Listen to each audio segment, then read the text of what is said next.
nay thuộc về ai nữa. Chẳng lẽ do duyên số hai ta chỉ như vậy, đang yêu nhau mà nay anh với em lại phải chia tay.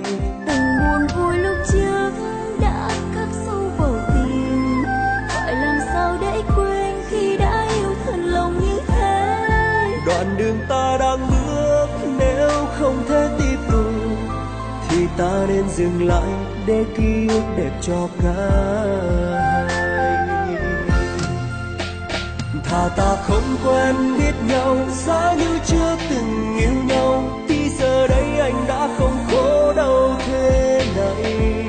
Em cũng chưa từng yêu ai giống như em từng yêu anh biết không em đã khó tâm nhiều lắm. Thà ta không quen biết nhau, giá như chưa từng yêu nhau, kể từ đây anh sẽ khép kín con tim mình. Em cũng chôn trận trong tim những phút giây ở bên anh, kể từ đây anh đối với em là kỷ niệm.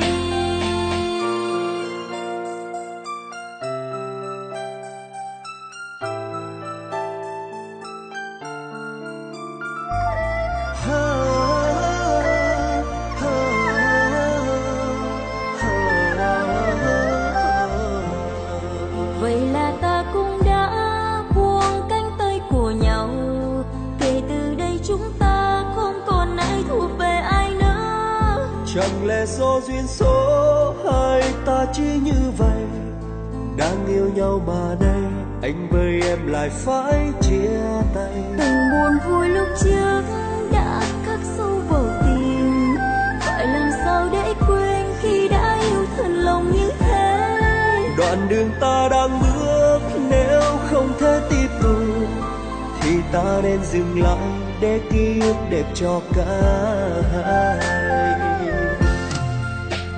Thà ta không quen biết nhau, giá như chưa từng yêu nhau, thì giờ đây anh đã không khổ đau thế này. Em cũng chưa từng yêu ai giống như em từng yêu anh biết không em đã khó tâm nhiều lắm. Thà ta không quen biết nhau, giá như chưa từng yêu nhau, kể từ đây anh sẽ khép kín con tim mình. Em cũng chôn trận trong tim những phút giây ở bên anh, kể từ đây anh đối với em là kỷ niệm. Thà ta không quen biết nhau, giá như chưa từng yêu nhau, thì giờ đây anh đã không khổ đau vậy đâu. Em cũng chưa từng yêu ai giống như em từng yêu anh biết không em đã khó tâm nhiều lắm. Thà ta không quen biết nhau, giá như chưa từng yêu nhau, kể từ đây anh sẽ khép kín con tim mình. Em cũng chôn trận trong tim những phút giây ở bên anh, kể từ đây anh đối với em là kỷ niệm. Anh cũng chôn chặt trong tim những phút giây ở bên em, kể từ đây ta đối với nhau là kỷ niệm.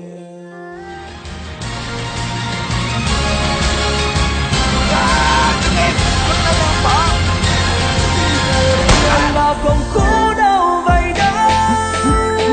Em cũng chưa từng yêu ai giống như em từng yêu Long ơi, anh biết không em đã khó Long ơi, tâm nhiều Long, Long ơi, Nó có phải con của tao không? Hả?